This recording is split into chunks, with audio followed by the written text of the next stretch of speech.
With the holidays on the horizon, many of us are thinking of those we love, and the perfect gift to bring a smile to their faces. You've tried socks for your dad, novelty mugs for your coworker, that protein powder that makes you explosively shit yourself for your gym bro. Buying the right gift for the people you care about can be a minefield, and we here at the Lions Led by Donkeys podcast are here to help. So when your father is struggling with whatever flat pack bullshit Santa has brought your parents, and your mother is in the kitchen eyeing up a burning turkey and that bottle of gin thinking, next year we're going to my sister's house. Your brother is playing with Warhammer, and your sister is being cyberbullied for saying that beans make you gay. Why not bring the whole family together? Bring them together with anecdotes about how, given the context of the Algerian War of Independence, your grandfather is likely a war criminal. With 50% off annual subscriptions using code DEC25 all through December at patreon.com/Lions Led by Donkeys, why not give them a gift they'll love? This Christmas, give the gift of history.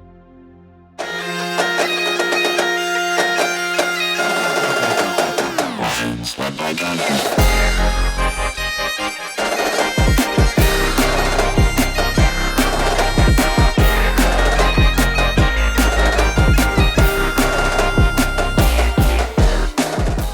Hey everyone, welcome to the Lions Led by Donkeys podcast. I'm Joe. With me is Tom and Nate. Guys, listeners, I'm sure you could tell from the title of this episode, we do not have a cold open today. How are you guys doing? I'm okay. I'm in a country that has absolutely no questions to answer about its conduct in the Second World War. I think all three of us can say that. That if the question comes up, they'll be like, sadly, the documentation is missing. Yeah. No one will ever know. And that's the end. Like I said to the guys, before we started recording, I hit the gym way too hard on Sunday and now my ankles feel like they've exploded and I am walking around the house like Jar Jar Binks doing a crip walk. If it makes you feel any better, Tom, the weather was so nice on Sunday. I went for a 15-kilometer bike ride and it was gorgeous. And unfortunately, I was wearing not particularly thick padding on the seat part of my exercise clothing. So I basically feel as though someone has done like a really precise Dalsim fucking yoga arm stretch just to my ass. Normally you have to go to Berlin for that. Yeah, no joke, right? The Berlin Street Fighter fisting you like he's throwing a Hadouken. Yeah, the hardest part of like doing the Tour de France is doing all the poppers beforehand. I hate having to do the Tour de France on the fucking elliptical bike that Mac invents and It's Always Sunny. I mean, I've seen it before with footage of Tour de France stuff where like, like the team medics and stuff will cycle up to someone while they're cycling and they can basically spray like anti-irritant spray on their ass from like saddle rash. It's like reverse poppers in a way. It's like typically you don't apply it to your ass, but it's making your asshole tighter. My gooch have in pain. All right, so that's basically the big laugh we get to have at the beginning before we talk about what the title has already revealed what we're going to talk about today. Yeah, I have to bring us all down for about the next 2 hours. So we unfortunately talk about a lot of horrible shit on the show. It kind of comes with the territory when you cover history, if you cover it well, in my opinion. And to make matters worse, because of my background, we talk about genocides a lot. We're huge fans of the light topics, clearly. And while I'm pretty sure once upon a time I probably said something like, we're never going to do a series about the entire history of the Holocaust or the entirety of the native genocides of North America, I think we all know by now not to trust me when I say shit like that. Mm-hmm. So, maybe one day. But that brings us to our topic today, the Sonderkommando and the Auschwitz uprising of 1944. But first, the unfortunate context. We have to understand quite a few things at play here.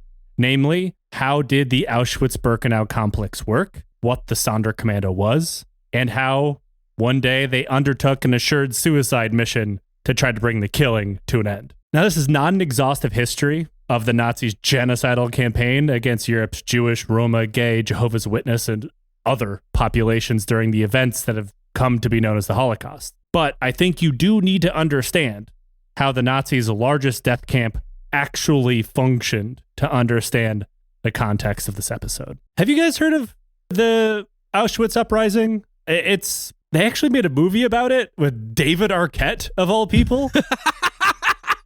Yeah. I have heard it mentioned, obviously a little more familiar with the Warsaw Ghetto Uprising and also the breakout attempt of Sobibor, but I have heard it discussed. I don't really know much about it. I think for my own background, I think that like there's a degree to which I've learned a lot about the Holocaust, but haven't really chosen to, I don't know, maybe it's a position of privilege here, haven't really chosen to like really dig deep into specific aspects, I suppose, other than like in books I've read that are, you know, about people involved. Having read Thomas Keneally's Schindler's Ark and things like that, I know a little bit about, for example, the Austrian part of the Nazi, you know, war effort, war machine, but I don't really know that much about it. So I know it happened, but that's it. I weirdly and spiritually prefigured this episode happening, despite the fact I didn't know we were going to do it, because I went to see the Lee Muller exhibition in Tate Britain recently, and obviously Lee Muller towards the end of the war went to Europe and like photographed like a lot of troop movements and stuff, and just soul crushing photographs from like inside the camps post liberation. But also I've been reading, I finished reading Susan Sontag's Photographing the Pain of Others, and like the parts about World War II and the camps is just harrowing. So I am spiritually prepared for this. You accidentally got prepared, which is the worst kind of prepared, arguably. I hate doing work when I don't know that I need to do it.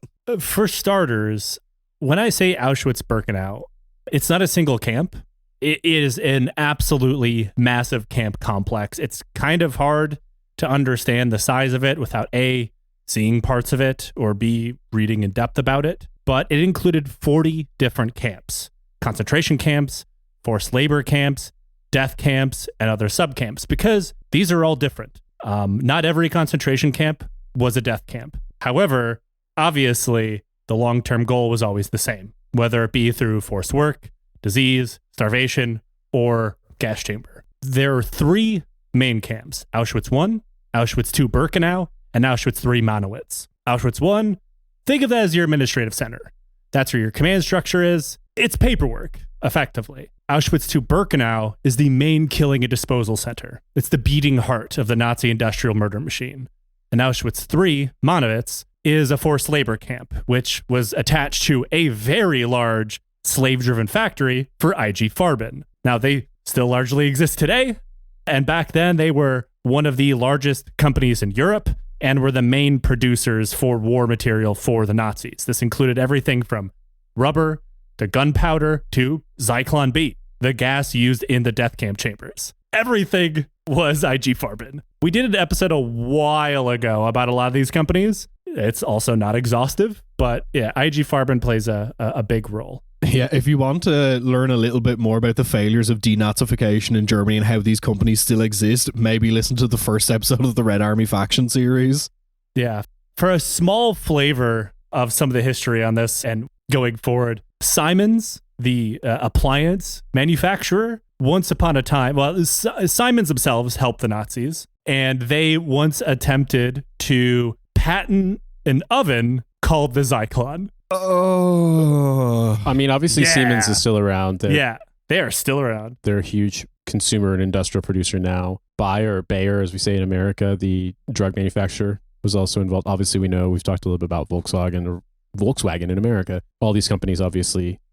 I mean, to be honest with you, I won't go in an aside here, but there's a significant number of other institutions, organizations, companies, etc., that would have done more if the countries that they were in hadn't been invaded and occupied, because they were beforehand. That is one thing about World War II, about World War II in Europe, about Nazis, that I think gets swept under the rug or just kind of politely ignored, which is that a significant amount of some of the things that we will point out that the industrial and sort of social, economic infrastructure cooperating with the Nazis, facilitating the Nazis in Germany and in certain other countries, a lot more countries were willing to do that with Hitler until Hitler invaded. And then obviously there wasn't a reason to anymore because the Nazis took over the country and so on and so forth.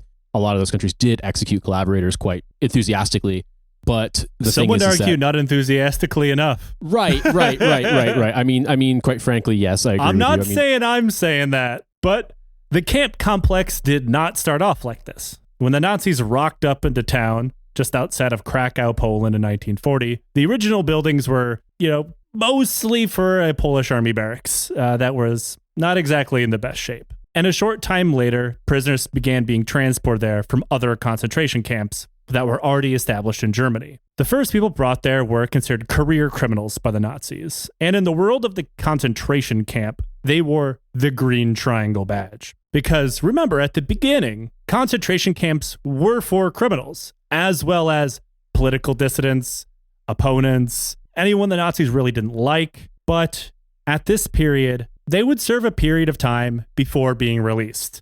Sometimes. It mostly involved a whole lot of torture, signing a piece of paperwork saying you'd stay out of political activities, and then you'd be released. But this was not in general a one-way trip yet. In some cases, if you were a racial minority, forced sterilization was also a condition of being released. Also, yeah. I mean, the depending on what your minority was, what category you fell into, your endpoint would vary. But in the beginning, this was not always a one-way trip. Of course, concentration camps are always horrible, so death was always frequent, whether it be through disease, starvation on purpose. It could have been through outright murder, but they were not death camps yet. In general, it was a very, very high percentage of people who were interned in concentration camps in Germany. And I need to make this very clear. In Germany, who were German citizens, survived. And if you go outside of Germany, once the war begins and the sort of, Reichskommando Ost begins, everything, the sort of purification, in their words, the mass extermination and genocide in Central and Eastern Europe, you flip that fraction and a very small percentage survive. Well, it's because in the beginning, the vast majority of the prisoners in the concentration camp were German criminals or political dissidents. Yeah. Once the, let's say, phases change, your experience may vary. You know, of course, all of this would change. And the Nazis would have to think of something to do with this population of hardened, violent criminals within the camp's walls. And to be clear, throughout all of the history of the Holocaust, these criminals kept being sent to camps. That never stopped. But they also needed to try to save German money, manpower, and resources. So the Nazis turned these people into something called Kapos. This is a position that was first deployed in Dachau in the 1930s. Kapos were prison functionaries, and they augmented the strength of the SS Totenkampfverband, the camp guards, for lack of a better term. They tended to be, at the beginning, brutally violent criminals, and they were largely allowed to do whatever they wanted to prisoners in exchange for small privileges around the camp, like access to alcohol, cigarettes, women, better sanitation in quarters, things of that nature. They were put in charge of forced labor groups and given strict quotas to reach. If their groups failed to reach them, there's a very good chance that they were going to lose their status and be put back into the ranks of normal prisoners, which the Nazis knew meant they were probably going to be murdered by their fellow prisoners. Or, failing that, later in the war, once the war started and later in the process, they could find themselves in a gas chamber. So Kapos were, let's say, encouraged to make sure their quotas were met. Now, one thing you need to make clear, too, is that the word capo or capo gets used, kind of thrown as a slur, typically by Jewish people to other Jewish people who are seen as betraying whatever the cause identified that, is being discussed. Typically, you see this a lot in discourse around Israel and around Zionism, but in general, it's not something that's been unfamiliar since the war. However, it's very important to bear this in mind that what Joe just said, which is that Kapos were not explicitly Jewish so much as they were prisoners. And that when you think about who the Nazis imprisoned, who the Nazis targeted, who the Nazis sought to exterminate, it could come from any group of prisoners. Obviously, this is a different situation earlier in the war and earlier in the Holocaust versus later on. Yeah, however, that would change. Obviously, when you think about the fact that the largest single group targeted by the Nazis during the Holocaust were Jewish people, it does make sense why that term would be tied to the idea of a sort of like collaborator amongst Jewish prisoners, if that makes sense. But that's not explicitly what it is. I just say that because people have probably heard that word, and if you're not familiar, you may not realize that it actually was a thing that was tied to the prison system within the Holocaust, within the Nazi camps, not explicitly just Jewish people. Yeah, and interestingly, nobody knows where the name capo actually comes from. It was just kind of adopted.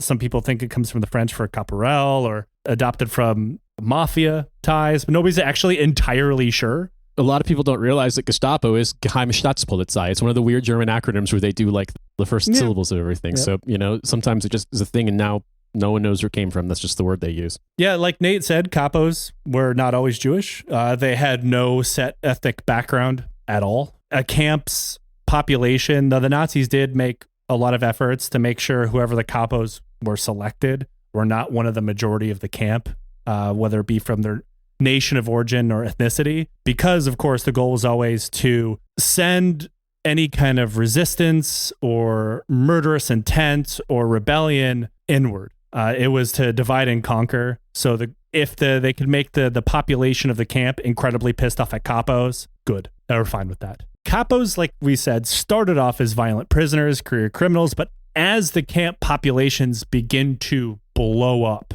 because concentration camp populations, obviously, as the Holocaust switches into Holocaust mode, the camp population balloons, and the career criminals, there's just not enough of them to be Kapos anymore. Over time, Kapos could be anyone, and like we said, are not always Jewish, but they were selected for a certain trait, which was the Nazis believed that they would do their job, which authorized them to use violence to make sure their job got done. And sometimes it wasn't just an authorization, it was an expectation that you would rule through brutality. It's like the figure of the cop, the cop within each of us. Some people have a more pronounced cop, and the Nazis were like, I think I see something in you. However, this was not a universal thing. Not every capo was a bloodthirsty asshole. A lot of them used their privileges as a way to protect and save fellow prisoners, knowing if they were caught, they were going to die. There were other camp functionaries as well, like doctors and nurses, who were virtually always prisoners forced into the role. And that goes for capos as well. None of these people are volunteers. Other prisoners with skills that the camps needed were conscripted into service as well, because the Nazis' goal was to make these quote-unquote self-sustained prisons. The prisoners policed themselves, the prisoners did their own repairs, etc., etc., etc., because it makes it cheaper for the Nazis to administer. The first crematory at the camps was built at Camp 1 in 1940, though not originally for the disposal of gas chamber victims, as the chambers were not built yet, but instead meant to burn the corpses of any prisoner who died in the camp, for the countless reason that concentration camp had a very high body count. Correct me if I'm wrong, but in 1940, we are well before the advent of gas chambers, and it's more mass shootings by the Einsatzgruppen and mass suffocations or mass asphyxiations with the exhaust trucks, if I'm not mistaken. At first comes the Holocaust by bullets in the East, as it's known, which is the Einsatzgruppen, the SS, Sonderkommando, more on them later. Yep. All sorts of other stuff like that, and mass graves, ditches, riverine. And then the first use of gas was during the T4 Action Euthanasia program, where they just used carbon monoxide gas pumped directly from a car engine. We'll talk more about that in a bit, though. Yeah, and obviously by 1940, they had not yet invaded the Soviet Union. Yeah, all that's coming. Camp Deputy Commander Karl Frisch told the first mass transport of prisoners into the camp, quote, "There is no way out other than through the chimney." And this is before this is a death camp. That's just because, again, concentration camps are horrible places, even when death was not the ultimate outcome. There was a very good chance you were not going to leave, which again was by design. I cannot stress that enough. Just because that some prisoners got released did not mean the Nazis thought every prisoner was going to be released at this stage. As 1940 turned to 1941, the Holocaust by bullets begins. This is conducted by members of the German army, the Einsatzgruppen, the Order Police, and other groups of collaborators. However, this process had innate problems built right into it from the perspective of the perpetrators. For example, the men doing the killing were having mental breakdowns, turning into alcoholics, and in a lot of cases committing suicide, all of which was very bad for Nazi morale. And to Heinrich Himmler, one of the chief engineers of the Holocaust, the killing was also, for a lack of a better term, icky. He viewed one mass killing and it made him physically sick when blood splashed on his uniform. He thought the murders were too messy and too damaging. He wanted a more humane way to commit a genocide, and by humane, I mean for the killers. He wanted a mechanical way of death that allowed the person doing the killing to be separate from the act of killing itself.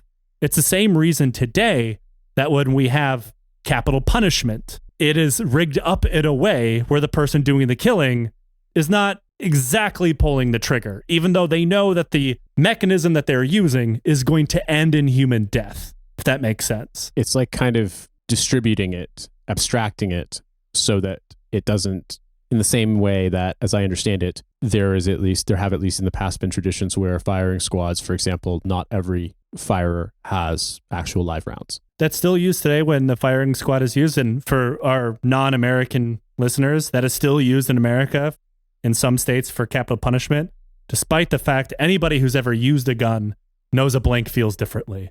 But 100%. It's all part of the kabuki theater to make killers feel better. Previous to this, the Nazis had used rudimentary gas chambers, especially part of the T4 euthanasia program and after the initial invasion of Poland. At first, this was done through carbon monoxide poisoning. Quite literally, they just hooked a tube up to a car exhaust and into an enclosed space. Sometimes they used purpose-built killing vans, which is exactly what it sounds like, and they eventually evolved into using pure carbon monoxide gas from a can. However, this did not work as well as they wanted it to. People survive this quite frequently. Yeah, they would be very, very ill, but they would survive. Yep. Infamously, the Nazis would settle on the cyanide, pesticide, and disinfectant, Zyklon B. It was cheap, readily available, and easy to use. According to virtually all known accounts, the first use of Zyklon B for murder in the context of the Holocaust was during an experiment done in the basement of Auschwitz I in September 1941 at the direction of Frisch, with the first victims being a group of Soviet POWs. There's not a lot of bright spots in this episode if you haven't picked up on this, but I'll give someone a little glimmer. Frisch was arrested by the SS for corruption, demoted, and sent to the front line in the East where he died. He was like embezzling from the death camp, and he's actually not the only camp commandant or deputy commander that went down like that. Sometimes there's something you can nod and understand that, yeah, this guy kind of got what he deserved eventually.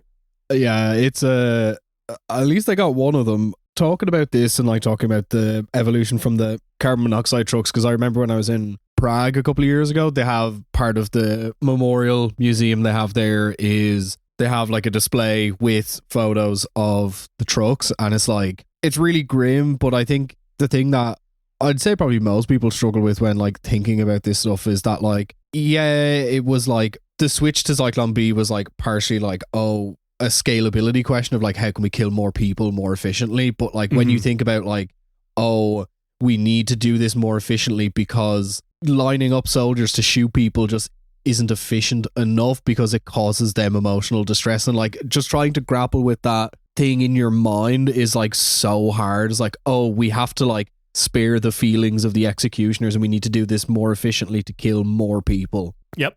What's weird is that I don't even necessarily know if it was sparing the feelings so much as it was just the fact that there's something incontrovertible about killing other human beings that will damage someone's psyche. And so it's like, it's not, I guess to me, it's like, I know what you're saying, Joe, but to me, it's just sort of like, right, but they still pulled the trigger. They still did it. Yeah. It's like, yes, it does take a toll on people, and it did take a toll on them. Eventually people, like you said, became substance addicted, committed suicide.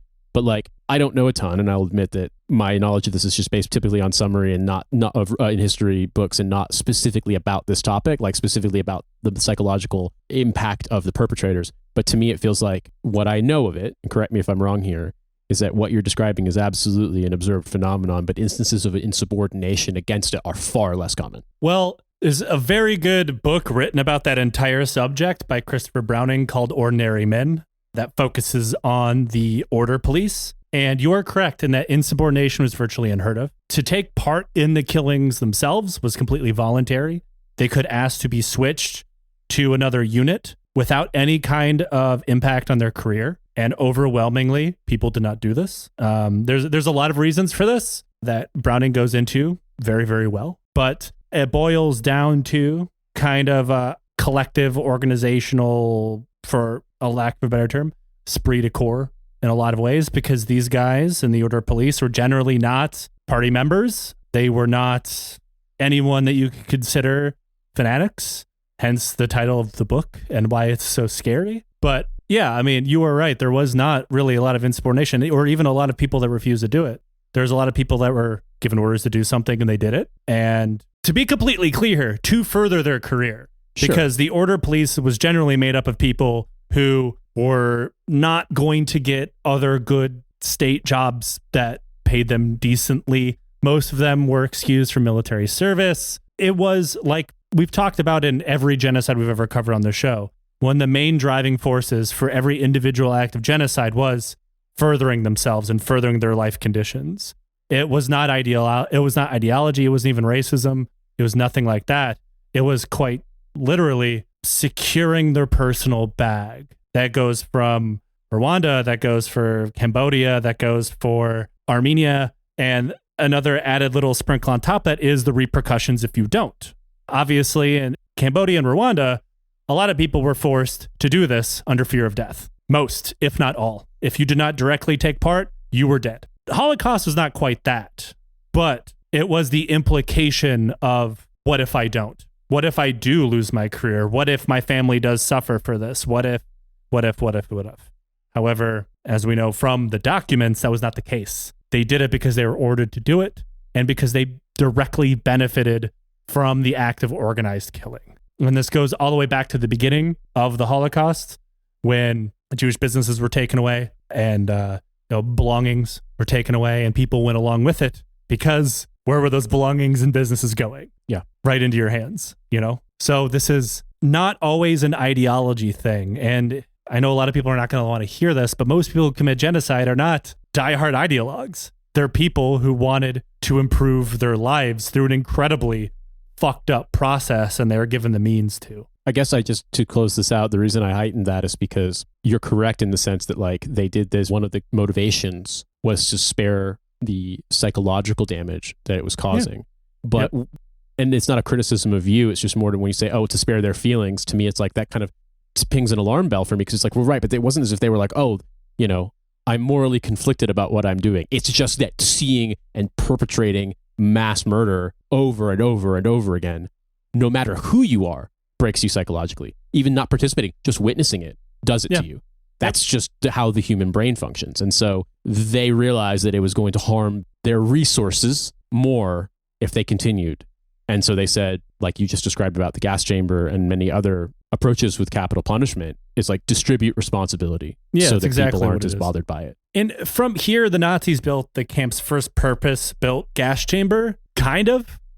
They converted a morgue in Auschwitz I that could fit around 800 people at a time, which was quickly put to use after the Nazis outlined their final solution in mass deportation programs in 1942. Now, unfortunately, we have to talk about this process and how it worked. Sorry. In general, but not always, the killing process worked like this. A trainload of Jews would arrive at a camp. From there, SS doctors in charge of selection would select people they considered useful. This could be anything from people who had skills, like musicians and painters or technical workers. And in the context of the medical experiments going on in Auschwitz, anyone who fit that parameter.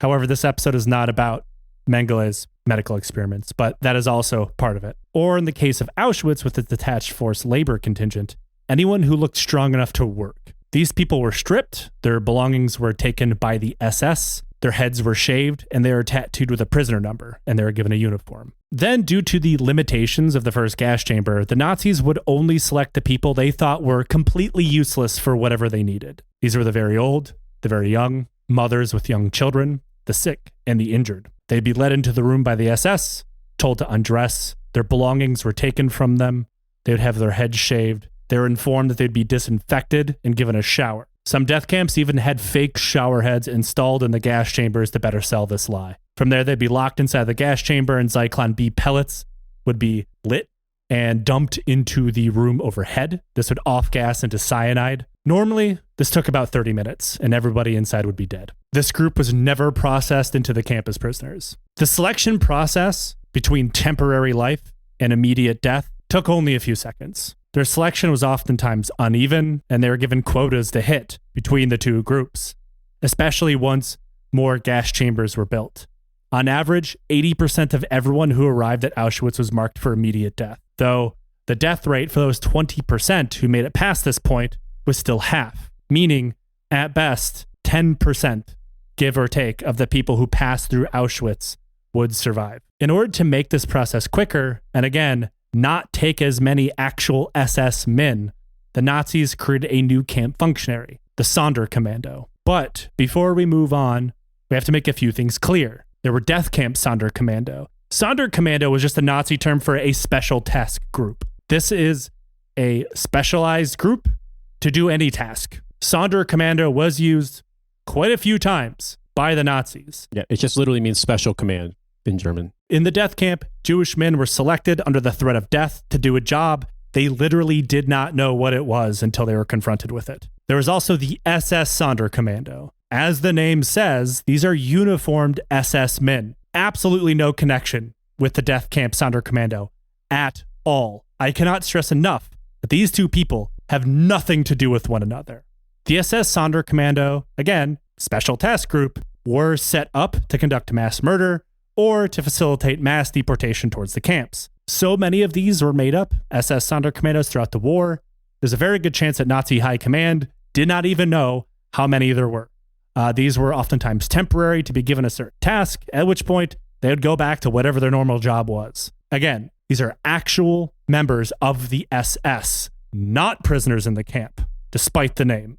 So to summarize, what you're saying is that Auschwitz Sonderkommando would be prisoners forced into this role, whereas SS Sonderkommando would be SS members basically detailed to a different task force. The SS Sonderkommando weren't even in the camps. They were, for example, expediting the deportation of, say, Hungary's Jewish population. That would be their special task. And then once that was done, they'd go back to their units, or that Sonderkommando would be moved somewhere else. Sometimes the death camp Sonderkommando were known as work Jews for Arbeitenjuden, I believe was the term. But these two things are not related whatsoever. It was just a term that the Nazis used for a lot of different shit. The Nazis loved their own weird special etymology and neologisms. That's one thing to bear in mind. Oh, they loved it. They might as well have invented their own fucking language for various different working groups who fell under other working groups who fell under this ministry that fell under that ministry. And also, I think, just as a quick aside, the fact that commando means something different in the English language sometimes gives people an impression, but the Nazi high command was, if I'm not mistaken, I believe was Oberkommando. So literally the high command, literally that's it. So it's just barely that word doesn't necessarily mean the same. It rings differently in English, but the definition is very important here, because otherwise you can find yourself thinking you're reading or learning about a different group. You could end up going down a road thinking that there is Jewish uniformed members of the SS committing the Holocaust, which is not the case. Oh boy. Yeah. No. Don't end up there. Now, the death camp Sonderkommando men were selected just like anyone else. They didn't have any special skills other than they simply looked strong enough for manual labor. They were led away from everyone else, and at least officially, they were not to speak to any other prisoners ever again. They were what the Nazis considered bearers of secrets. They knew the truth. They knew too much. They had to be sequestered, and when they were done with, eliminated. They did not know what their job was until an SS man forced them to open gas chamber doors. Because Sonderkommando were broken down into different teams as well. Men who worked in the gas chamber, men who worked in the crematoria, men who scattered the ashes, men who handled the property. So that would be the first time a lot of these people figured out what the fuck their job was. Put on a gas mask, grab a big metal hook, and start dragging the corpses of the gas chamber, or getting stashed into a crematoria, and then bodies start showing up. Most of the time, the first corpses that the Sonderkommando disposed of were the last group of Sonderkommando. Jesus Christ. This is because there was an official policy that was not always followed by camp administrators that Sonderkommando had a work and therefore lifespan of 3 months, at which point they would need to be wiped out and replaced. There's no way to quit or resign or refuse the job. The choice was clear. Do the job or die. And then also do the job and die. Also that, yeah. The Nazis treated Sonderkommando pretty much the same way they treated Kapos. They were given better, cleaner quarters, more food, and allowed to drink and smoke. However, the Sonderkommando lived in virtually isolation from the rest of the camp world, in barracks that were directly attached to the crematoria. As the Holocaust expanded, the camps expanded, and the concentration guard cadre expanded. More and more collaborators were brought in to act as guards. The Nazis saw these foreign collaborators as inherently untrustworthy, and it wasn't actually uncommon for them to be pretty corrupt. So in the case of the Sonderkommando, only German SS men were ever allowed to guard them. It was too risky if one of them broke out. Now, the Sonderkommando's access to better, cleaner quarters and better food meant they survived in camp much larger than your average prisoner. An average Auschwitz prisoner had a lifespan of only a few weeks beyond selection, for countless reasons. If a Sonderkommando man could do the job, he would survive, almost without fail until the end of his term, only to be sent to a gas chamber, or simply shot. Others were killed due to mental breakdowns after seeing so much horror. They were simply unable to go on with the job. Many men selected for the job didn't even last a day. They saw what the job was and could not do it, and they were executed. However, this 3-month cycle was not always followed, especially in Auschwitz, weirdly enough. Many Sonderkommando survived for years. Some were selected in 42 and made it to 44. Some survived the war. We'll get to that point, though. A lot of that has to do with bribes, favors, or simply having some kind of skill the Nazis thought they might need. Though sometimes Sonderkommando survival was a simple matter of the Nazis not wanting to bother to go through the process of getting a new group of men. After all, if the pace of murder slowed down, the Nazis would get in trouble. That being said, the Sonderkommando were the first ones to die the second anything went sideways. Owing to that, they knew the Nazis could not allow them to survive and leave. And if that wasn't enough, the SS made sure to remind them constantly. If the camp's ever threatened, you're dead. If the camp's ever moved, you're dead. If the Soviet army gets close, you're the first ones dead. It was their policy to make sure they didn't survive. That meant even though they survived longer than anyone else, they had absolutely the lowest overall survival rate of anyone. So over the history of Auschwitz, about 2,000 men rotated through to act as Sonderkommandos. Fewer than 20 are known to have survived. Jesus Christ. We know virtually nothing about these men thanks to this. Normal camp prisoners knew nothing about them. After all, if you saw them, well, you were not long for this world. But much of what we know about the Sonderkommando comes from the men themselves. Despite the fact that almost all of them were killed, they had a tendency to write memoirs, diaries, notes.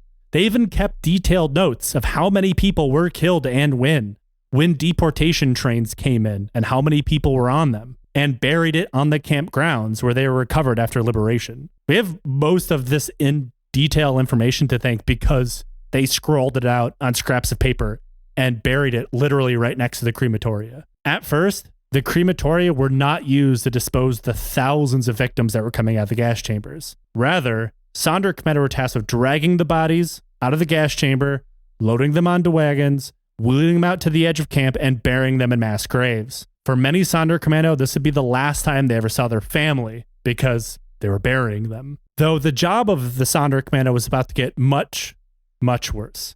As the genocidal campaign against the Nazis ramped up and more territory was taken, more deportations were ordered, and more people ended up being sent to Auschwitz. In order to cope with this new influx of people, purpose-built gas chambers that could fit up to 2,000 people at a time were built in Birkenau, and with them 4 crematoria complexes, with one already existing, making for a total of 5, each with 5 furnaces and 3 kilns. And when operating at full capacity, which they often were, they could burn 5,000 bodies per day, and they mostly did. The gas chambers and crematoria were connected via hoists and tracks, one leading to the other. And remember, the Sonderkommandos live in barracks connected to them, meaning they had created an assembly line of genocide. Manning this from beginning to end would be the Sonderkommando. Before, the numbers of people the Nazis were killed was manageable for the Totenkopfverband to handle. Now, with thousands being forced into the gas chamber at a time per day, they needed to deploy new methods.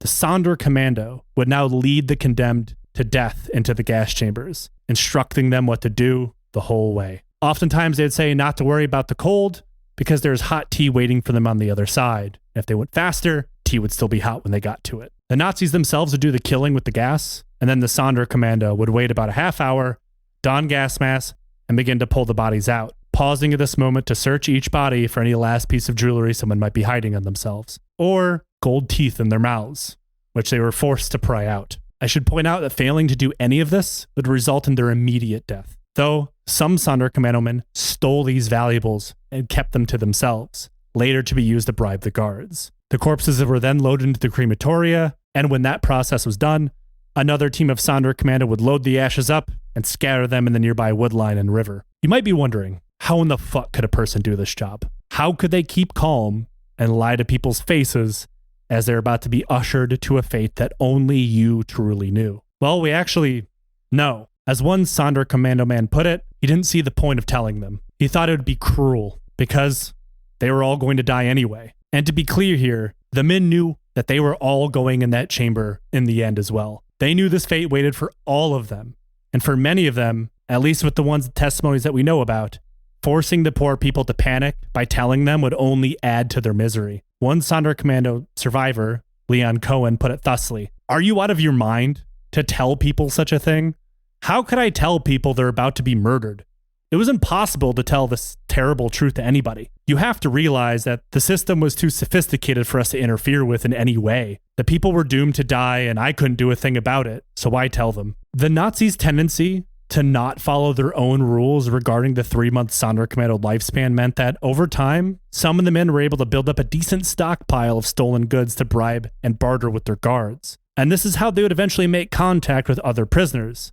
Namely, as 1944 rolled around, the resistance within the camp. We talked about this before. The Polish resistance had been active members of Auschwitz since the very beginning. In fact, they were some of the first people sent there. But alongside the Polish resistance, there's also the Kampfgruppe Auschwitz, made up of anyone who wasn't Polish to staff a different parallel resistance movement. If you remember back to our Witold Pilecki series, one of the main goals of the resistance was to get word out of what was happening to the outside world. The resistance was less an underground guerrilla movement, like people like to envision a resistance, and more of like a rumor and news network. Resistance from the outside of the camp would smuggle in current events, and then they would pass them throughout the camp, and then they would pass sort of what was happening in the camp out of the resistance outside the wire, and they would pass it to the outside world. Polish resistance members would compile news of the killings and deportations into the camp, and smuggle them out for the wider world. In some case, literally breaking out of and back into Auschwitz on multiple occasions to do this. Unfortunately, they're largely ignored, but these men are fucking heroes nonetheless. It made sense that eventually elements of the Polish resistance and the Kampfgruppe came together and eventually making contact through the one group of camp functionary that both they and the Sonderkommando would have to talk to from time to time: camp medical staff. The first act of resistance the Sonderkommando undertook was saving their extra food, their allotted soap and other small luxuries, wrapping them in bits of shirt, and throwing them over the fence into the women's camp, which is the closest camp to them. This might not sound like much, but the Sonderkommando knew if they got caught, they'd be shot. One of the main leaders of the resistance within the Sonderkommando was a Polish Jew, son of a rabbi, and a counter clerk, Zalman Gradowski. He had been sent to Auschwitz in 1942, where virtually his entire family was killed, and he was assigned to the Sonderkommando. He knows they died because he burned their bodies. At first, the Polish resistance did not trust the Sonderkommando. They didn't understand what they were, necessarily. They didn't realize what they were going through, what the reality was. They kind of equated them to being Kapos at first. And to be fair, several members of the Kapo were also in the resistance. So it was kind of like a feeling out moment. And all this makes sense because think of how unknown the Sonderkommando would be to everyone else in camp. Nobody ever saw them. Nobody ever spoke to them. They were just weird ghosts that flitted through the buildings whenever the chimneys started smoking. But as they passed letters back and forth, it quickly became clear that not only were these men as doomed and hopeless as anyone else in the camp, they were just as desperate to get evidence of the horrors into the hands of people outside. Now, as is common knowledge now, one of the main sources of information about the Holocaust are the Nazis themselves, right? They took detailed notes, and in the case of the Holocaust by bullets, they took photographic proof of their crimes. This was for their files, and in some cases, men gloating about what they did, but it was evidence nonetheless, right? It's very easy to see that. This is not the case when it came to the death camps. The Nazis still took photos of the camps. There's plenty to see, to include really weird ones about like their families chilling out in their gardens and things like that. But they did not take photos of the murder and disposal process.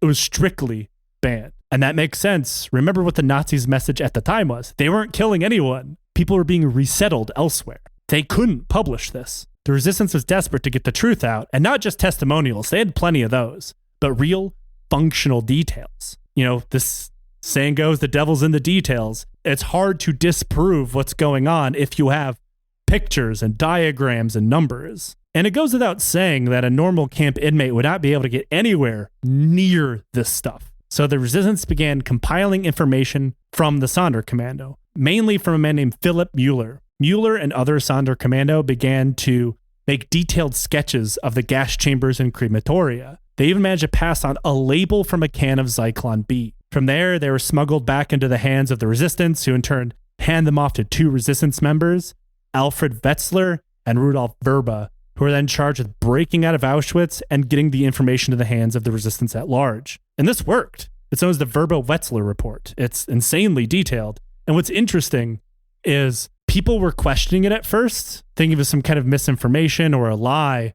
And it's sometimes noted by modern day Holocaust deniers that the sketches are inaccurate, but it's pretty easy for the sketches to be inaccurate when it came to how things function, because none of the people making them were engineers. But they make the mistakes that you would, like, if you told me to accurately sketch the inside of a building, I don't know how to do an engineering sketch, but I can write what it looks like. This is the most detailed report about what was happening in Auschwitz to get into the wider world. And it needed to be. Rumors and stories had been circulating for quite some time. The more detailed a piece of information, the harder it is to ignore or explain away. And this episode isn't really the place to go into, but there's a lot of arguments about the report in general, with Verba himself blaming the Jewish World Council for not spreading his report into Hungary fast enough, because the mass deportation in Hungary had not quite started yet. And he believed if more people knew about it, they would resist deportation. Because remember, most people didn't realize what was happening.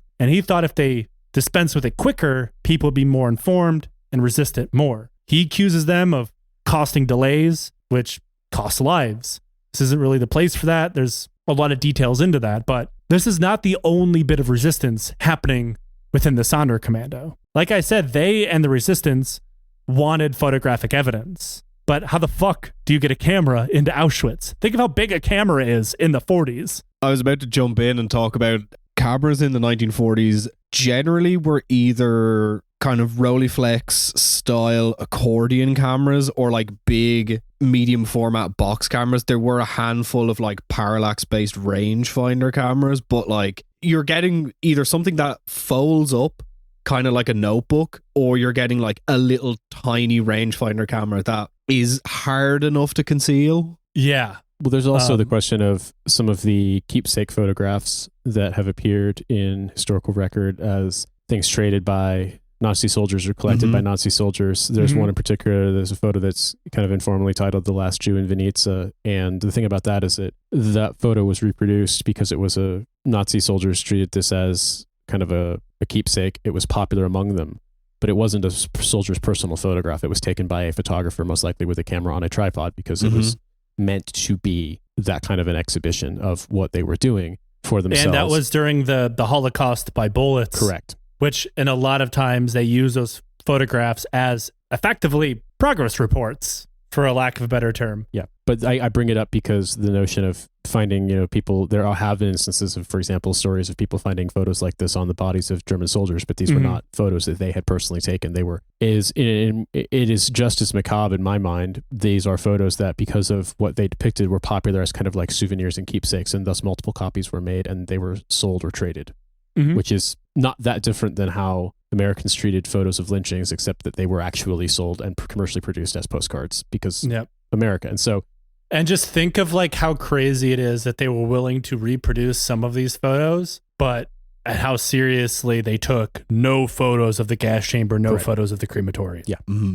That's how different these two situations are. And that brings us back to the camera. So a German Leica camera is smuggled into Auschwitz. Which would be a rangefinder, correct, Tom? Yeah, it'd be a rangefinder. Also, I don't know if you're going to mention it, Joe, and maybe we'll cover it in a future episode. Ernst Leitz II was involved in like a freedom train kind of operation to save both Jewish workers for the Leica company and other Jewish people from the Holocaust. A lot of people make a thing about Leica supplying cameras to the Nazis. It was like they kind of had to, was the thing. Yeah, I mean, same thing could be said for Oskar Schindler. He was still an active war profiteer who was saving lives. That's really the best you could hope for from those guys.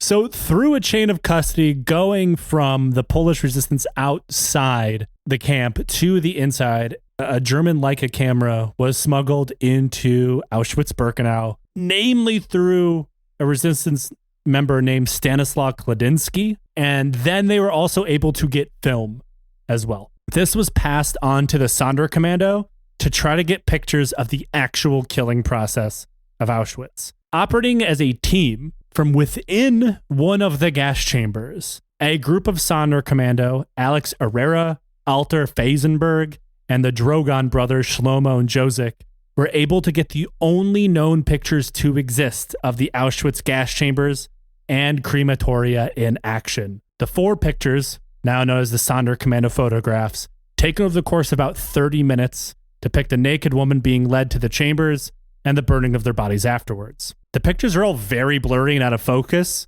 and this is because you can actually see SS guards in some of them. The man taking the photos, from all accounts, is a guy named Alex Herrera, who was a Greek Jewish man / resistance fighter / communist. He couldn't actually aim the camera because that would be too obvious. You can see in some of the photos there is a black border around it because he is literally hiding inside of an unused gas chamber at the time and taking a picture out of one of the venting windows and doing it by just like holding the camera to his chest real fast. And that's why one of the pictures is straight up like up in the air taking a picture of a tree. He couldn't aim at all. To explain for anyone curious how cameras at this time worked, the cameras that you see now are SLR cameras or digital SLR cameras, single lens reflex, which essentially acts like a periscope where you're viewing through the viewfinder. It goes down onto another mirror that's looking directly through the lens. That flips up, takes a photo. At this time, what was essentially you had parallax view where you had to like, I have some of those cameras, like they're really hard to get in focus. So if you're a Sonderkommando hiding in an unused gas chamber trying to capture a photo, it is impossible. It's amazing they actually managed to get 4 photos that showed anything at all. Yep. The film was then taken out of the camera, stuffed into an empty tube of toothpaste, and smuggled out of the camp. They then buried the camera, never to be used again. That brings us to the actual uprising, though, because amongst the Sonderkommando of Auschwitz and the resistance in the camp at large, it was known that things were changing within the camp. As early as March 1944, the number of deportations going towards Auschwitz was beginning to decrease. Without so many people to murder and dispose of immediately, the Nazis didn't actually need so many Sonderkommando anymore. So, for the first time in a very long time, at least in the timeline of Auschwitz, because remember, all this is only happening in a few years, 200 men from the Auschwitz Sonderkommando were sent to Majdanek and executed. The Sonderkommando and the Polish resistance came to the conclusion that it was only a matter of time before the rest of the Sonderkommando went with them and a new batch was brought in, meaning all the resistance contacts would be gone. Or maybe this was a hint that all of Auschwitz was about to be liquidated. So a plan began to be formed. The Sonderkommando were seen as a core in any general revolt by the resistance, both the Polish and the Kampf group. In the context of the prisoners in the death camp, they were healthier, better fed, and stronger. Not to mention, as the plan began to develop, they were the only ones who had a hope of striking out at the tools of murder, the gas chamber and the crematoria. They knew that any breakout that they attempted or any uprising they tried to launch was not going to be 100% successful. They hoped that some people might be able to get out, but at minimum, they hoped to disable the camp's purpose. So as the other resistance members planned their part of the uprising, the Sonderkommando planned theirs, with the aim of launching them to overwhelm the camp guards, steal guns, use those guns to break into the armory where they could take even more guns, and just kind of distribute them amongst prisoners as they went. Kill as many SS as possible, blow up the crematoria, and if they were still alive, try to get out. But it should be clear here, they pretty much all expected to die.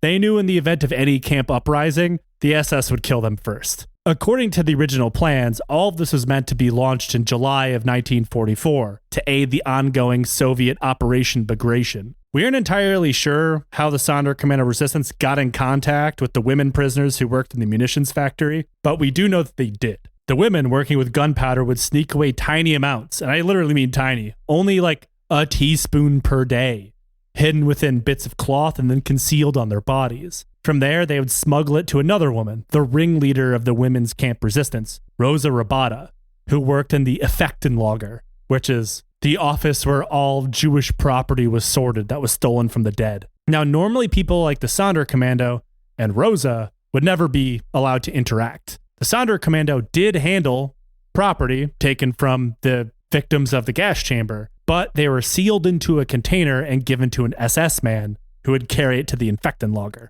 However, despite the camp administration's best efforts, corruption within the SS guards was rampant. According to the Auschwitz-Birkenau Museum, this corruption was virtually foundational to the relationship between the two men. For example, a Sonderkommando man would tell an SS guard, your uniform looks like it needs to be pressed. Like, your shit's all fucked up. It was code. He had jewelry or other stolen goods that he had taken from the dead. The SS man would then agree that, you know what, my uniform does need some attention, meaning he was down for the deal. He would then hand his jacket to the Sonderkommando man, who would take it away, out of eyesight, fill its pockets with whatever he had, and then give it back to the SS man, not cleaned or pressed. The man would then inspect his uniform, meaning the stolen goods, and compliment the Sonderkommando on his good cleaning job. That meant, yeah, the deal is done. Go do whatever you need. So the Sonderkommando that would then go about this process in order to get into the Effektenlager. From there, they'd get to meet with Rosa. Obviously, the other SS men probably thought the Sonderkommando were meeting a girlfriend or their wife or something like that, not smuggling black powder into the Sonderkommando barracks. And this took a very long time. A teaspoon of black powder, at best, per day. But over the months, black powder piled up, and the Sonderkommando began fashioning it into homemade bombs. This was an incredibly slow process, and as they continued to stockpile black powder, the Sonderkommando also realized this is going to be a fight. If we want guns, we're going to have to kill these guys. So they began making prison shivs. But then as July got closer, the Polish resistance wanted to postpone the uprising. The reason for this was because Operation Bagration had kind of got bogged down. So now, to them, the uprising would just be a waste, without Soviet forces nearby to support them or otherwise distract the Nazi response to a camp revolt. They thought it'd be a suicide mission. Eventually, by August, the Polish resistance, and by extension the Kampfgruppe, came to the conclusion that any uprising was becoming more and more pointless. The Soviets were marching again, and they were getting closer and closer to Auschwitz. So they figured, why bother? There was no way that they would be successful, that would cause a breakout of everyone. It would get a lot of them killed, and not to mention those who didn't take part in the uprising would be facing the consequences in the form of horrible reprisals, something that everybody in the camp was familiar with thanks to earlier escapes. So for them, it was safer to just sit back and wait to be liberated by the Soviets. Now, obviously, since we know how the liberation works out, this is a very bad idea, but to them, it seems like it makes sense. For the Sonderkommando, this was simply not an option. They knew even liberation for everyone else meant death for them. There was no way the Nazis were going to let them live, and even if the Nazis abandoned the camp and fled a Soviet advance, their standing orders was to make sure that not a single one of them was alive before the SS abandoned the camp. Then things began to get worse. First in August, Alex Herrera, the cameraman, was out with a group of Sonderkommando disposing of ashes in a nearby river, and then he attempted to escape. This was not part of any other broadly reaching plan. He simply jumped into the river and tried to go for it. Now, this is sometimes set up as because, the contacts within the resistance kind of led him to believe the Soviets were very close by and they really actually weren't. But either way, we don't know for sure. He could have just saw an opening and gone for it. He was only out for 2 days. He was captured, tortured, and executed. A short time later, the capo for the Sonderkommando, a man named Szymon Kaminski, was grabbed by the SS, tortured, and executed. Kaminski was not a career criminal, was not a capo volunteer, if any of those ever existed. Like the Sonderkommando, he was forced to do his job under threat of immediate death, and he was a co-conspirator in the uprising. So 2 co-conspirators tortured and executed. The other resistance members, Sonderkommando and otherwise, thought that, the SS might be onto us. These guys probably talked, which is not a slight against them. The amount of shit that was done to these guys, anybody's gonna talk. This is only supported by another mass killing of Sonderkommando men in September, this time another 230.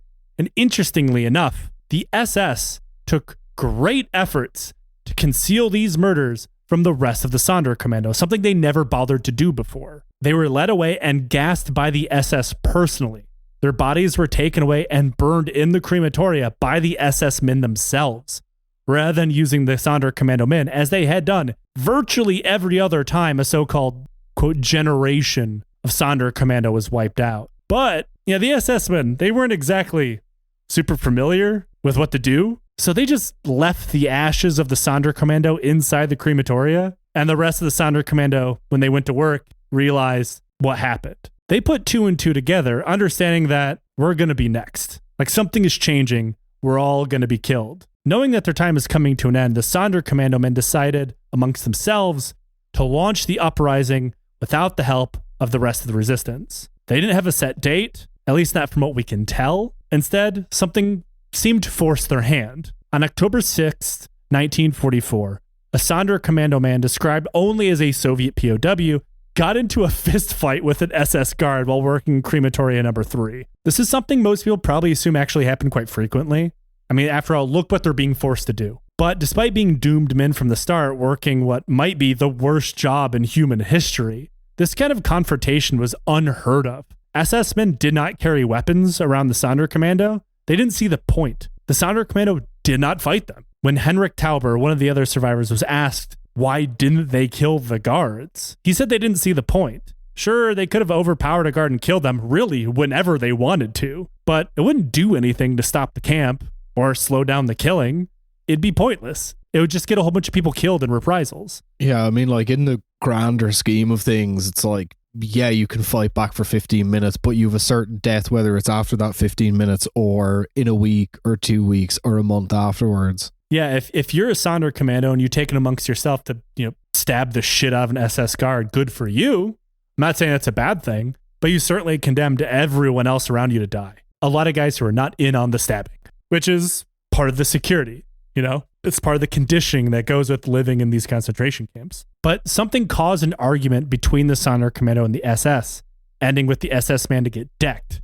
The SS man retreated, went and grabbed another SS man who had a gun on them. They returned and shot the guy dead. Then the SS men announced to the other guys that all the Soviet POWs getting transferred tomorrow. And they knew what that meant for them. The others feared that this was just cover, maybe, to move all of them, to get rid of all of the Sonderkommando all at once. But you can see how this is all kind of thrown together. An argument between the Sonderkommando erupts. They need to launch their attack as soon as possible, but they settled for the next day, October 7th. But they needed to create an opportunity for people to escape.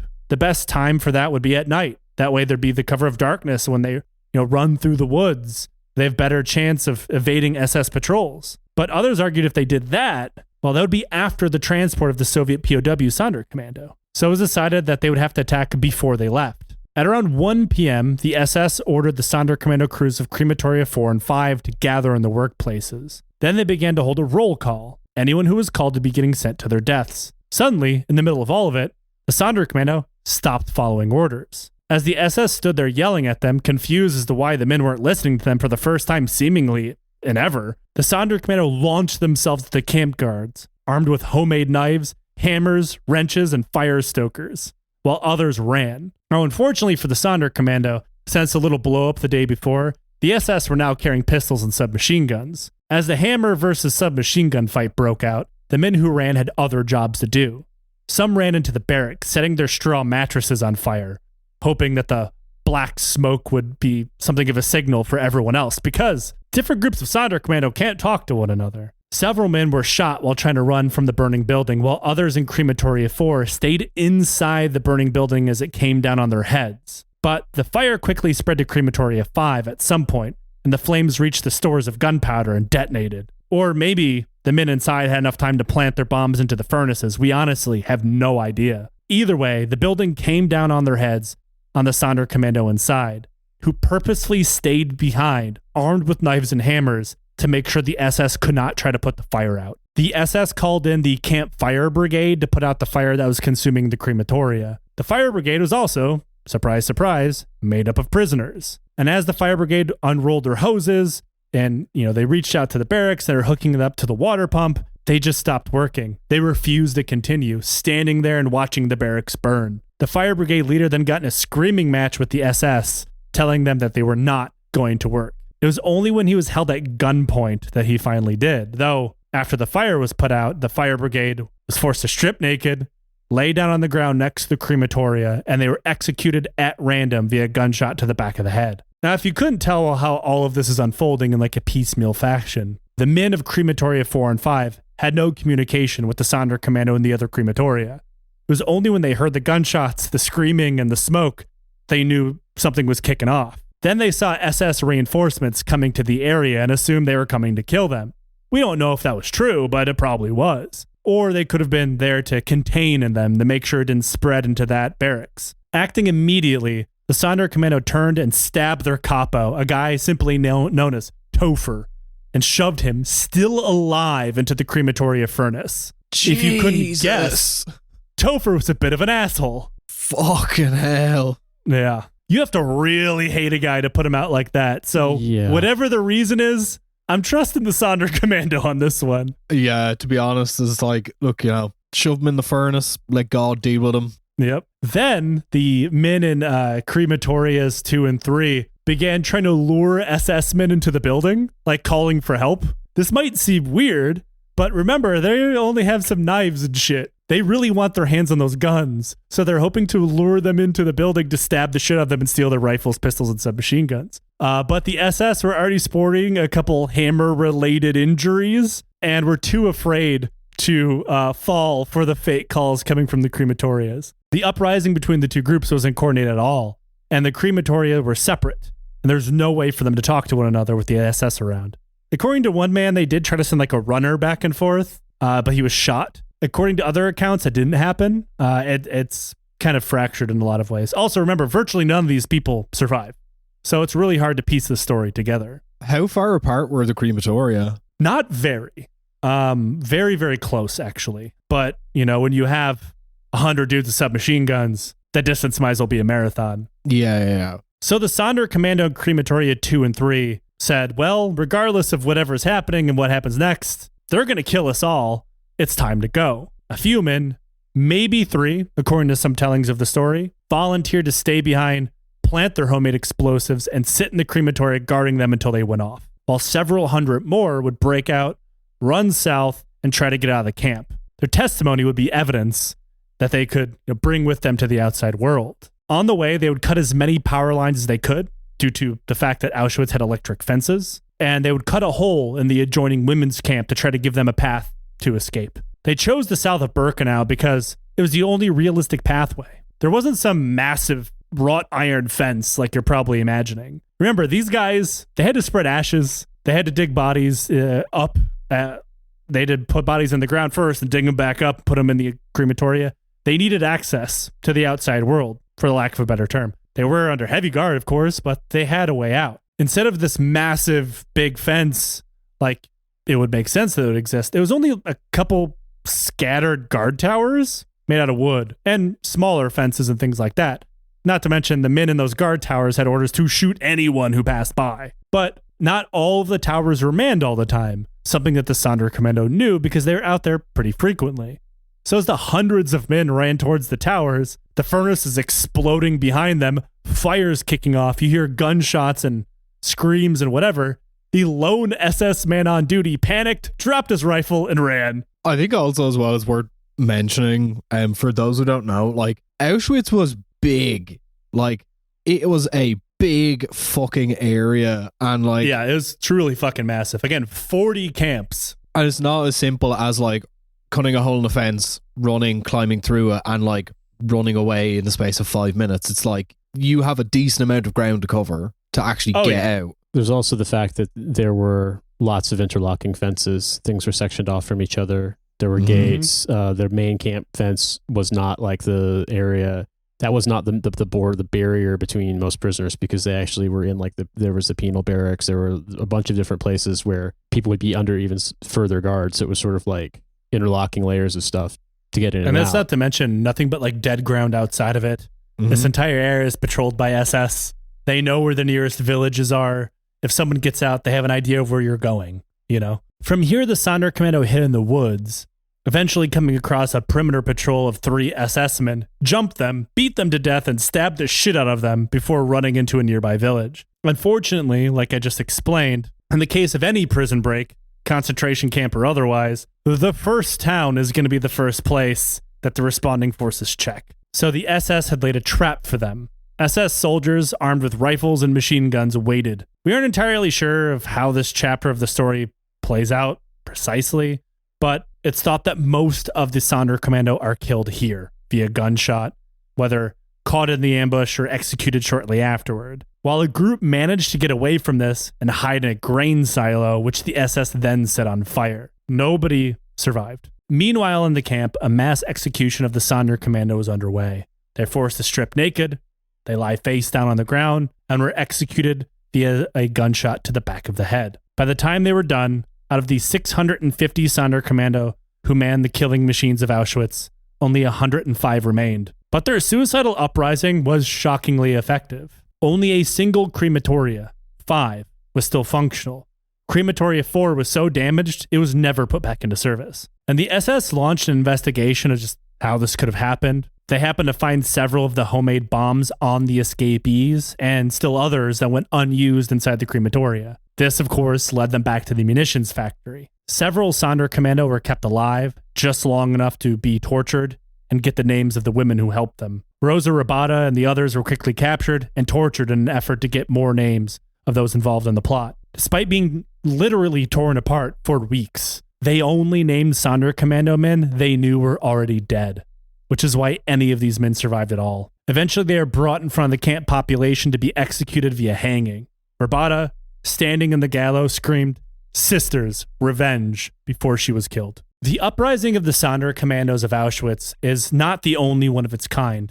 One happened at Treblinka, and it was arguably more successful, as 100 people were able to get away and stay away. But the story of the Auschwitz uprising is different. Their main goal was to destroy the thing the Nazis forced them to do. They undertook what they knew to be a suicide mission to try to destroy the methods of mass murder. Sonderkommando for a very long time were considered collaborators, and they still are to a certain number of people who either do not understand their history or are simply mistaken. Maybe they got them confused with the SS Sonderkommando or something. I don't know. I'm not sure how someone would do that. I think the collaborationist view is an incredibly simplistic one, made by people who could never understand what people are forced to do in some of the darkest portions of history. A lot of this got started because of the testimony of one Dr. Miklos Milesi, who wrote one of the earliest books to touch on them, Auschwitz, A Doctor's Eyewitness Account. In this book, he writes that the Sonderkommando were eating banquets lit with chandeliers and were, quote, fat while everyone else starved. The thing is,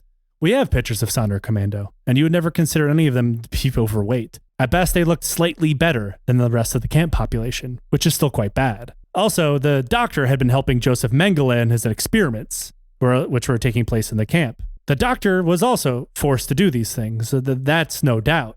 But if you happen to be the guy who helps Joseph Mengele, it's probably bad form to accuse someone else of being a collaborator. Also, every description that the doctor gives of the crematoria or how it worked was inaccurate, bringing into question just how much he saw or what he understood of the Sonderkommando at all. To me, it seems like a classic example of deflection to make himself seem better. This account, being very popular at the time of publication, was still used in a lot of histories in Auschwitz, and it benefited from the fact that very few Sonderkommandos survived the war, and even fewer survived Auschwitz, and the ones who did were not exactly keen to go around telling their stories. Hell, one of the very first major English language films showing the Sonderkommando uprising, The Grey Zone, depicts a Sonderkommando played by, again, David Arquette of all people, beating a fellow prisoner to death, something that is not known to have ever happened. This popular narrative of the Sonderkommando being irredeemable collaborators has been something that has bothered me for a really long time. Yeah, Sonderkommando men did have a certain amount of power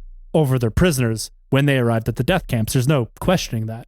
But it's not a power they asked for, tried to obtain, or volunteered for. History Lawrence Langer puts it much better than I do.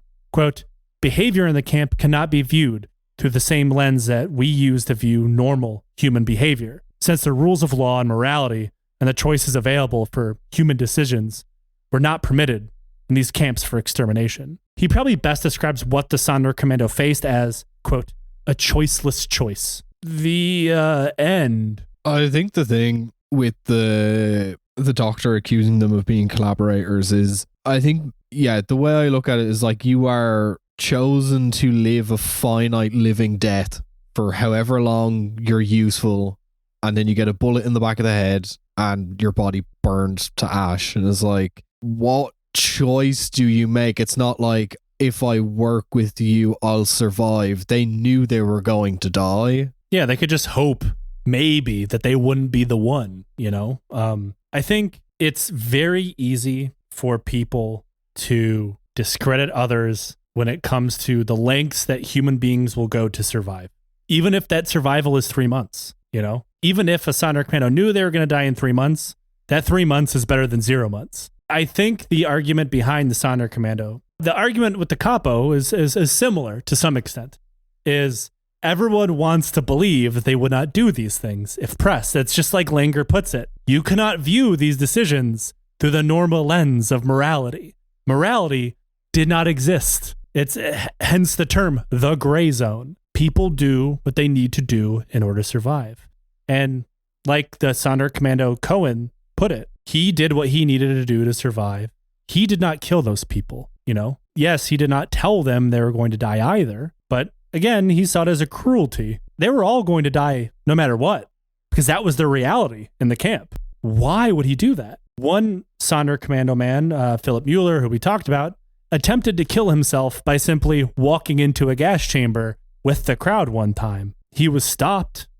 Some people argue if that story ever happened at all, but suicide amongst the Sonderkommando was not unheard of for obvious fucking reasons. I think the argument to call them collaborators is very black and white in a place where black and white does exist. Don't get me wrong. And for some people at play, but not them. I feel like in order to be a collaborator, you have to want to do that. You have to have some personal benefit. You have to want that power to attempt to obtain it. It's, you know, like people who were volunteering for the SS during World War II, who are not from Germany. They're collaborators. I don't care what their political ideology behind it was. This could be the people from the Armenian Legion. This could be people from Russia. This could be people from fucking Austria. It doesn't matter. You are actually a collaborator. You attempted to use Nazi power to further your own political goals or personal goals. The Sonderkommando men were forced to do this under pain of death, and with eventual death being certainty. Yeah, it was a choice between death now and death later. Whereas, like you were describing, I mean, for example, what the Germans called Hilfswillinge, like Eastern people from Soviet citizens who volunteered to fight with the Wehrmacht or with the SS. Very different situation. I don't know, man. I mean, this is like the quietest I've been on an episode in a really long time, if perhaps ever. And I guess to me, it just feels like everything you've described is the total annihilation of the human spirit. And it's really, really, really affecting, but also it's difficult to take it in and not just feel this incredible sense of despair. And it's weird because I was thinking while you were talking, and there was a line that came to mind. I don't know if you're familiar with, there's a Soviet fiction author named Vasily Grossman who wrote a book mostly about, in a lot of ways, about the Battle of Stalingrad, but in general about the Soviet war experience called Life and Fate. And there's a line in that book that immediately came to mind, and I had to go find the wording so I didn't mess it up when reading it, but I'm just going to read. It's a very brief quote. Man and fascism cannot coexist. If fascism conquers, man will cease to exist and there will only remain man-like creatures that have undergone an internal transformation. But if man who is endowed with reason and kindness should conquer, then fascism must perish, and those who have submitted to it will once again become people. Yeah. I feel as though hearing about the impossibility of the choices facing these people fills me with such incredible despair, because at every juncture you think, what would you do? What would I do? What could I do? Yeah, what would anybody do? And it's like you can see how these little brief moments of resistance might help document it, even if these people knew they were going to die, might allow some people to escape, might allow some people to survive who would have otherwise starved. And yet at every juncture, when you were describing what a day in the life of the Sonderkommando entailed, all I could think of was like, I would say, kill me. I would absolutely say, I want you to kill me now. I will not do this. And a lot of people did. And that's the thing, is that like, I can't begrudge anyone amongst this group their decision, because I don't think that any of us can comprehend what it was actually like to be facing something so impossible. And think of it this way. When someone was selected during the selection process, which again took a few seconds, it's not like they said, you're going to be a Sonderkommando. This is your job. They'd say, go over there, follow this man. And your job would start, and you would learn what that job is when the door opened and you were standing in front of a pile of human bodies that need to go into that furnace. I mean, you and I have plenty of times been in situations where we were pulled out of a formation because they needed a detail and you didn't get told what it was. You just got taken. Yep. You said, you go there, stand there. And it's hard to describe and this is all on purpose, I should point out. When people arrive at the camps, when they were deported, they had not been fed. They have not gotten water. They have not slept for sometimes days. They are completely confused. They are like discombobulated. They're in shock. And then they're thrust into this if you are selected. Think of what people do when they are in shock. And to get to this point, they've already undergone just a catastrophic amount of trauma mentally that some people just start working. They go into autopilot. They don't really put two and two together what exactly they're doing. Some people don't, and they get killed. Some people refuse and they get killed. Some people who were going to refuse see that happen and they're, fuck, I have to work. It's really hard to understand, what Langer calls this choiceless choice. I think it's incredibly simplistic and unfair to consider these men collaborationists, especially because we wouldn't know half as much as we do about the process without them. And if they were truly collaborationists, why would they do that? I think as well, there's trying to speak about a situation that you will never find yourself in with a level of kind of moral profundity is just, it's pointless. None of us and barely anyone who's listening will be forced into a situation where it's you get a bullet in your head now or in a day or 2 days or a week or 3 weeks. It's impossible to, I think, kind of put yourself in that position. We can all say it's we would prefer one thing or another, but I think to cast a judgment on the actions of these people who, were in a situation that is completely impossible to relate to, I think it's impossible. I think it's immoral. Genuinely think it's immoral to look at that and say, I'm going to pronounce a judgment. I mean, I'll pronounce judgment all fucking day long on the people who were active participants. Yeah, we do that all the time. Yes, if you have a fucking conscience, that's what you're supposed to do. But in this situation, these specific circumstances, there really was no choice. There really was no option. It was you got to choose to some extent the condensed timeline of when you were going to die. And that's it. At best, that's all you got to choose. Choiceless choice. Are you really choosing anything? And if you look at, the grand scope of collaborationists of the Nazi regime, look at the people who actually did collaborate. Most of them, not all, but most, will have some rationale of why they did it. Whether it be, I'm not a fascist, but, I wanted to save my country from Soviet domination or whatever the fuck it might be, right?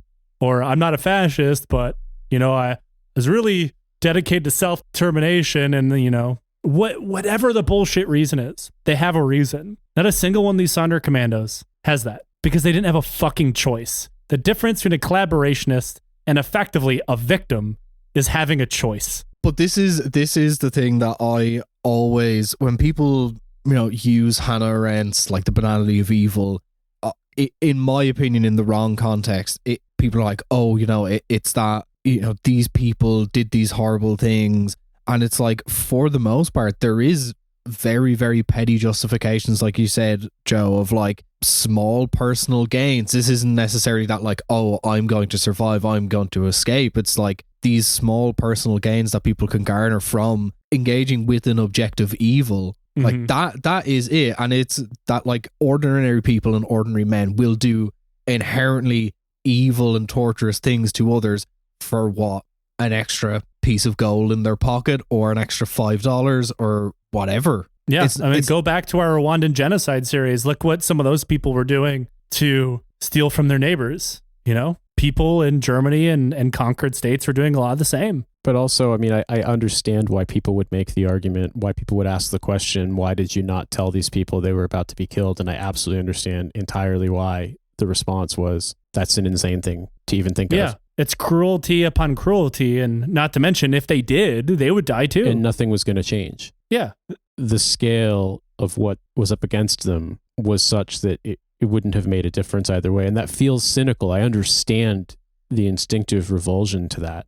That feels cynical. But I guess that judgment or attempted judgment of seeing it as cynical stems from a place of believing there's such a thing as eternal hope. And I feel as though these people confronted a situation where there was no hope. There was no eternal hope. Yeah.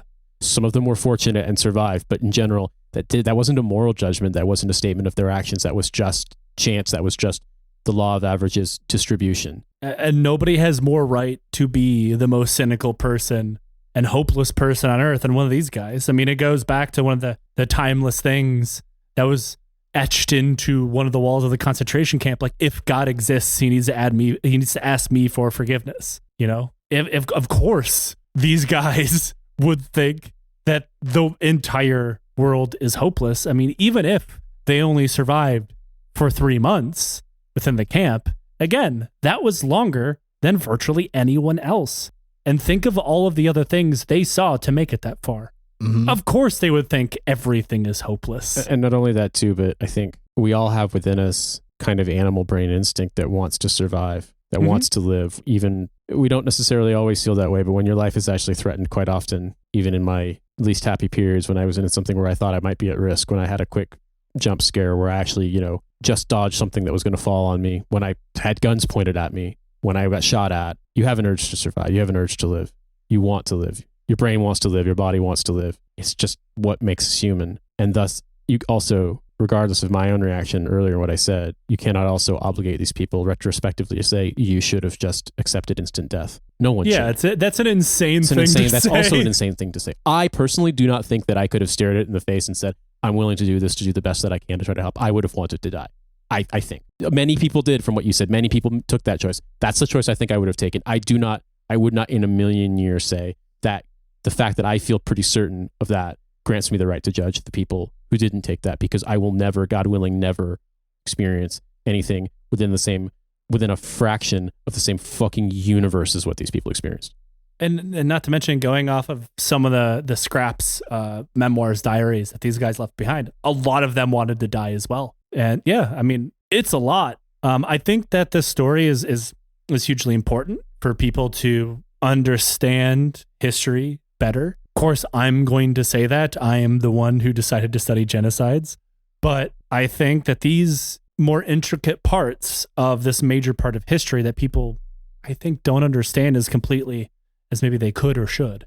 I think those are very important. Nothing to do with current events. But like I said, that this idea of Sonderkommandos being collaborationists has bothered me for quite some time. And I just decided to inflict all of you with it. So thank you, Joe. My bad. Now I hate you as much as I hate that book by Hannah Arendt. Eichmann was evil. I disagree with Hannah Arendt's assessment of Eichmann. I mean, I think the thing is that it's entirely true to say that the people who committed acts like this and who have throughout history were not binary, in the sense that they didn't just exist as permanent inflictors of cruelty and violence and evil. They probably loved their children or their parents to some extent. Some of them might be nice to animals. Hitler loved dogs. Hitler loved dogs and was a vegetarian. If Hitler was alive today, he would be listening to the Smiths and Depeche Mode, because that's one of the lines. Hitler was a sensitive man. Yeah, I remember the song. Look, what I'm saying is that I understand the argument too about the lack of an objective ontological binary evil in terms of the individual actors. Not every single facet of them was necessarily always that way throughout their lives. Not every single one of them was that way, even if some of them most certainly were. The act itself, the collective action, the contribution that they made to this larger whole, that there is no question. What you just described is one of the most horrific things I've ever heard in my life. And I have read about this and studied to some extent. I have read histories of this, but I have intentionally shied away from getting into the details of what the day-to-day was like for people, as opposed to understanding a lot of, especially growing up even in some capacity in Reform Judaism in America, you hear a lot about survivor stories and the stories of the people that they lost, but I've never heard the Sonderkommando story, ever. I just didn't seek it out. I'll be perfectly honest, didn't know anything about it. I didn't assume they were the same as direct collaborators, but I guess sort of it was one of those things of like, yeah, that sounds horrible, and I chose to not learn about it. I mean, I don't blame anybody who hasn't done their personal reading on it. I don't blame anybody who sees the title of this episode and nopes the fuck out for the week. It's just my personal school of history is look evil in the eye and learn about it. And so if you made it, almost 2 hours in, wherever this ends up being after it's been finished, thank you. I hope the rest of your day is significantly better. But fellas, that's a podcast episode. Before we go, we do have something that might lighten all of this for people who have made it this far, and that's questions from the Legion. If you'd like to ask us a question, support the show on Patreon. For the entire month of December, it's going to be on sale. You can do that for yourself or give it to someone else. Then you can log into Discord or Patreon itself and send us a question and we'll answer it. And today's question is, you get to do a live show at any venue in the world. What venue are you picking? The Sphere. The Sphere. Yes, Lines Out by Donkeys at the Sphere, but it's just like a mad, insane fisheye lens pointing up at us, and then we're projected on the Sphere. I can't wait to see the bootleg Ava intro broadcast across all of Vegas. No, a serious answer would be, and it is one of my favorite venues in London, and I was there last night, and I love it because it sounds really good. There isn't as much seating as I would like, but it is electric in Brixton. Best sounding venue in all of London. I have two, I suppose. First one is a serious answer. Literally anywhere in the United States. Yeah, true. In a future where we don't have to worry about Tom being detained.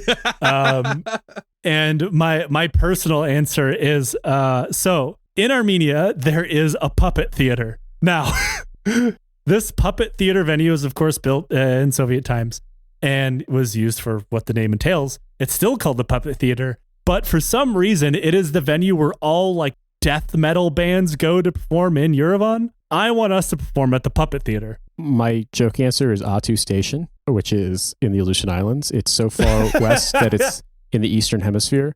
There's a Coast Guard station, population 20, because I know that at least one of our fans, and I'm not going to name you, will be there because they're always at all of our live shows. I was going to say CBGB's. I was like, no, fuck CBGB's. They made it into a John Varvatos store. ABC No Rio. Now it's probably closed now too, but ABC No Rio, if you're not familiar, Tom probably knows it. Insane DIY hardcore club in the Lower East Side that managed to stick around a lot longer than a lot of places, but I'm pretty sure it's closed. I haven't been back to New York in forever, so I don't know.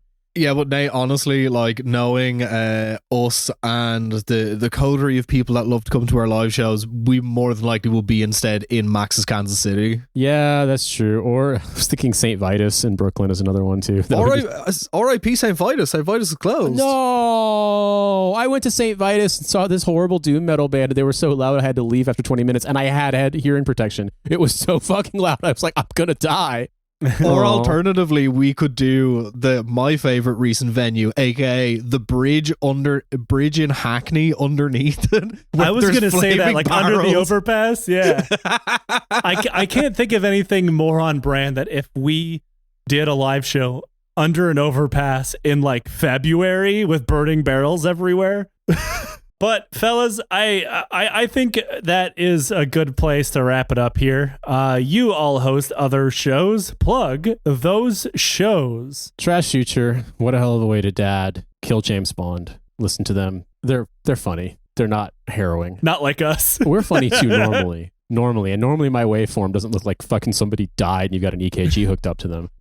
They all have free feeds as well as Patreon. So if you do like them, you can subscribe and get even more. Similar to this theme, I produce a show called Bloodwork, which is about the economy of violence. After we were done recording this, I have to go put sound drops of Foghorn Leghorn and EDM into an episode about Dick Cheney. Listen to Beneath the Skin, show about the history of everything, told through the history of tattooing, and you can find my photography work on Instagram at scamgolden, Goldin. This is the only show that I host. Like I said, you can support us on Patreon for the entire month of December. It is on sale, so get it for yourself. Buy it for someone you like or dislike. We don't mind. Either way, support the show on Patreon. Leave us a review on wherever it is you listen to podcasts. And until next time, we promise our next episode is funny.